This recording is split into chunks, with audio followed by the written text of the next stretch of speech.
नमस्कार दोस्तों, मैं आपका अपना यूट्यूबर मित्र दिनेश कुमार आज के इस विशेष प्रोग्राम में आप सभी का हार्दिक स्वागत करता हूं। मित्रों, जैसा कि आप सभी को विदित भी है कि आज हमने अपने GTN24 चैनल के कम्युनिटी टैब के अंदर एक पोस्ट डाली थी कि जो आज हमने वीडियो बनानी है वह किससे संबंधित डाली जाए। तो आप लोगों ने उस वीडियो के अंदर मुझे कहा है कि PPP से रिलेटेड ही वीडियो डालें और परिवार पहचान पत्र को अलग करने से संबंधित वीडियो डालें। तो इसके बारे में मैं आप लोगों से सिर्फ यही एक बात कहूँगा कि आप लोगों को पता भी है कि परिवार पहचान पत्र में परिवार को अलग करने के लिए सितंबर माह से यानी सितंबर 2022 से ही एक ऑप्शन आ गया था और उस ऑप्शन के तहत हम अपने परिवार को अलग कर सकते थे।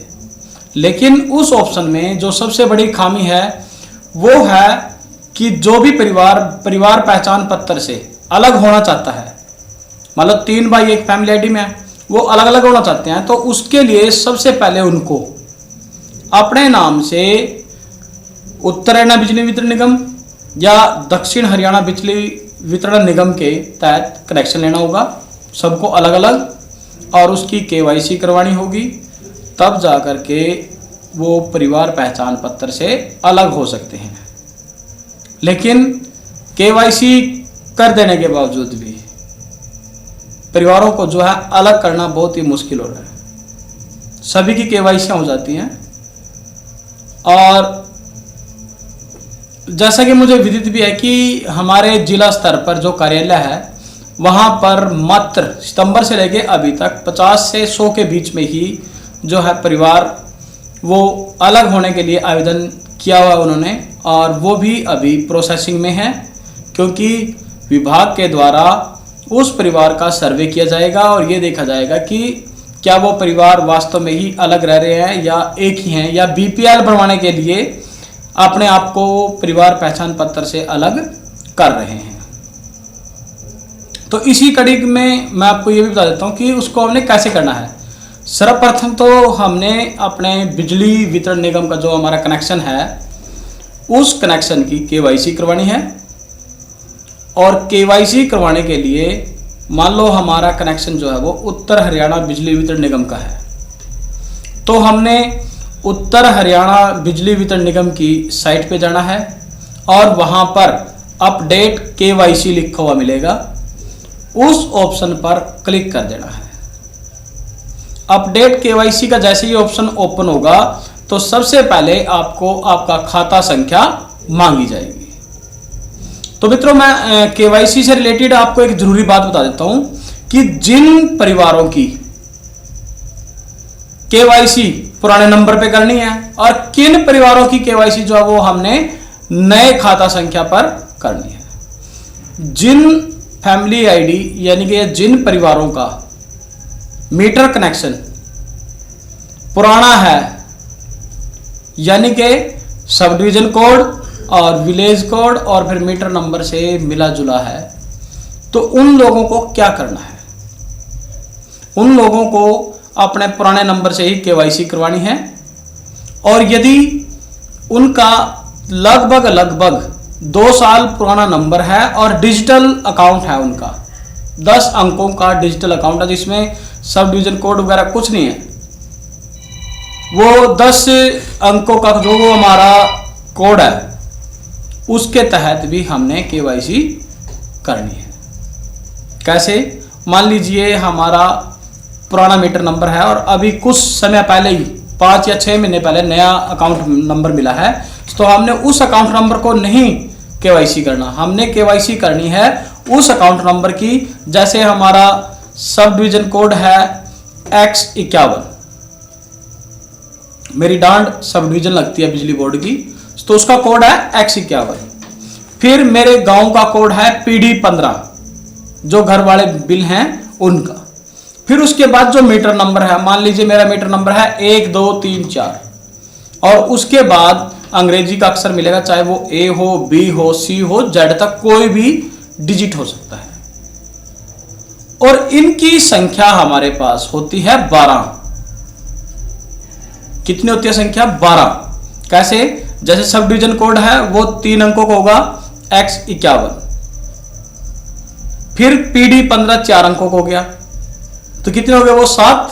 फिर उसके बाद जो मेरा अकाउंट नंबर है वो 4 अंकों का होता है, जिनका 3 अंकों का है, मान लो 117 है, 237 है या 337 है, उसके आगे 0 लगा लीजिए। 4 अंक वो हो गए 11, और 1 अंक जो है इंग्लिश का अल्फाबेटिकली होता है 12 अंकों का। तो यदि हमारा पहले 12 अंकों का खाता संख्या था और अब जो है वो पिछले 6 महीने से या 1 साल से 10 अंकों का खाता संख्या हो गया है, तो हमने अपनी 12 अंकों वाली खाता संख्या से ही केवाईसी करनी है। क्यों करनी है? क्योंकि जब हम अपनी परिवार पहचान पत्र के अंदर एक्सक्लूजन के अंदर देखते हैं और बिजली का जो ऑब्जेक्शन लगा होता है, तो उस ऑब्जेक्शन के ऊपर हमने ये मिलता है कि जब उस ग्रीवेंस पे हम क्लिक करते हैं तो उसमें आगे लिखा होता है कि आपका खाता नंबर ये है। अगर वो हमारा खाता नंबर 12 अंकों का है तो इसका मतलब आप समझ जाइए कि हमारा पुराना मीटर है और उसी की हमने केवाईसी करवानी है। और यदि वहां पर 10 अंकों की खाता संख्या मिले तो 10 अंकों का मतलब है कि हमारा जो बिजली मीटर का खाता संख्या है वो नई है, तो हमने उस पे नई के तहत केवाईसी करनी है। ये केवाईसी होने के बाद उसके बाद हमने देखना है कि हमारे फोन के ऊपर, जिस फोन के ऊपर हमने ओटीपी लेना है, उस फोन के अंदर वैलिडिटी होनी चाहिए, क्योंकि ओटीपी तभी आएगा जब उसके अंदर वैलिडिटी हो। और वैलिडिटी के लिए यदि आपका वीआई का वोडाफोन आइडिया का नंबर है तो उसमें 99 का रिचार्ज हो सकता है, और यदि एयरटेल का है तो उसमें 155 रुपए का रिचार्ज होगा। जियो का भी 149 का भी है, 119 का भी है। तो उन नंबरों के लिए रिचार्ज होना जरूरी है ताकि हमारे नंबर पर ओटीपी आ सके। फिर उसके बाद हमें चाहिए हमारा आधार कार्ड। आधार कार्ड उस व्यक्ति का ही लगेगा जिस व्यक्ति का नाम से कनेक्शन है। फिर मेल आईडी, ईमेल आईडी भी बिल्कुल सही और स्टिक होनी चाहिए ताकि उस पर हमारा डिजिटल बिल भी आ सके। कई बार क्या होता है कि हमारे पास हमारा बिजली बिल नहीं पहुंचता, तो वो डिजिटली हमारी मेल पर भी आ जाता है।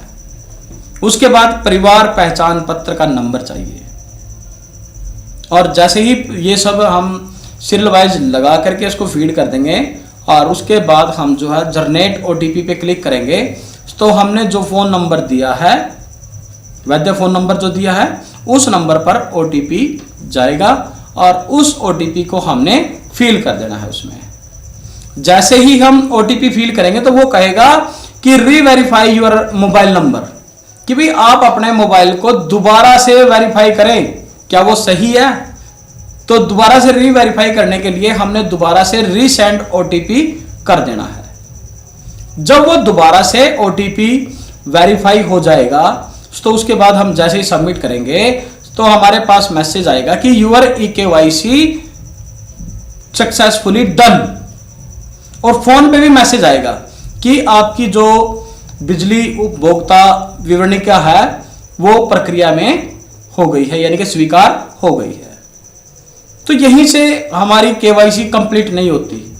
फिर हमने 1 या 2 दिन बाद उसी फोन नंबर के ऊपर हमारे पास मैसेज आता है कि बिजली वितरण निगम से जो आपने केवाईसी कराई थी वो सफलतापूर्वक हो चुकी है। और जब वो सफलतापूर्वक हो जाए तो उसके 7 दिन बाद, कम से कम 7 दिन बाद, हमने अपने परिवार पहचान पत्र में जो परिवार को अलग करने की प्रक्रिया है उसको चालू करनी है। उसको चालू करने के लिए वहां पर रीजन देना होता है। परिवार पहचान पत्र डालेंगे, फिर स्प्लिट फैमिली का ऑप्शन आएगा, फिर वहां से हमने रीजन डालना है कि हम अपने परिवार को किस वजह से अलग करवाना चाहते हैं।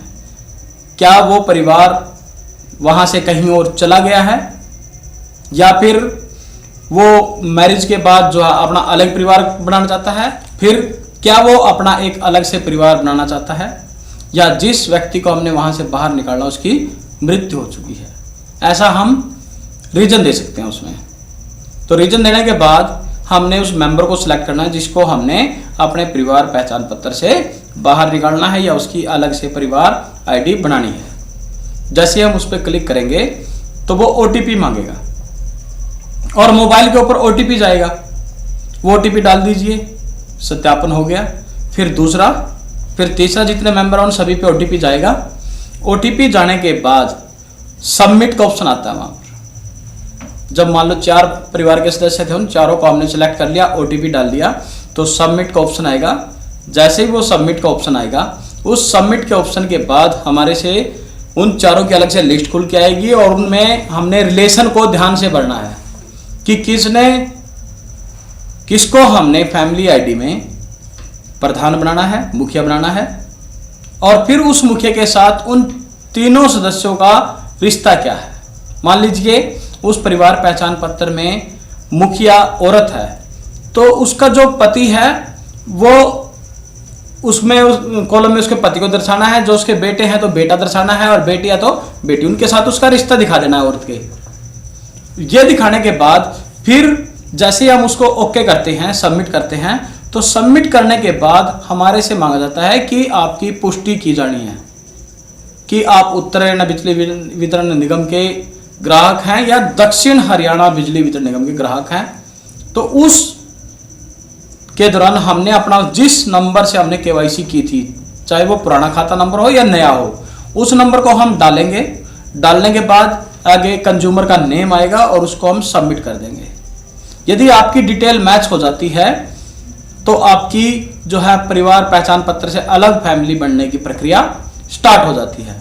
और यदि वहां पर कंज्यूमर डाटा नॉट मैच लिखा आता है तो हमने दोबारा से यही प्रक्रिया करके उसमें मान लो हमने एक्स अकाउंट वाला नंबर डाला था, अब हम जो 10 अंकों का डिजिट का हमारा अकाउंट है वो डाल कर देख सकते हैं। वो डाल करके देखेंगे तो उसमें भी यदि हमारा डाटा सही मैच हो जाता तो प्रक्रिया शुरू होगी, अगर नहीं हुआ तो फिर 1 या 2 दिन के बाद फिर दोबारा से आप प्रोसेस कर सकते हैं। तो मित्रों, ये था हमारा परिवार पहचान पत्र से परिवारों को अलग करना, जो अलग से अपना परिवार बनाना चाहते हैं। ये प्रोसेस था। तो आगे कोई अन्य वीडियो लेके आते हैं, तब तक हमारे इस चैनल से बने रहिए और चैनल को सब्सक्राइब कीजिए। और मित्रों, आपसे एक आग्रह जरूर करूंगा कि वीडियो को स्किप ना करें, इसको शुरू से लेकर के अंत तक अवश्य देखें ताकि कोई भी जानकारी आपको अधूरी प्राप्त ना हो, आपका भी लाभ हो और आप अपने भाई को दिल से प्यार करें कि हाँ, हमारे भाई ने हमें सही और सटीक जानकारी दी है। और यदि आपको ये मेरी वीडियो अच्छी भी लगती है तो इस वीडियो को लाइक करें और चैनल को सब्सक्राइब करें। तब तक के लिए अपने भाई दिनेश कुमार को GTN 24 चैनल को आज्ञा दीजिए। अन्य वीडियो के साथ आपसे फिर रूबरू होंगे। तब तक के लिए जय हिंद, जय भारत, जय हरियाणा।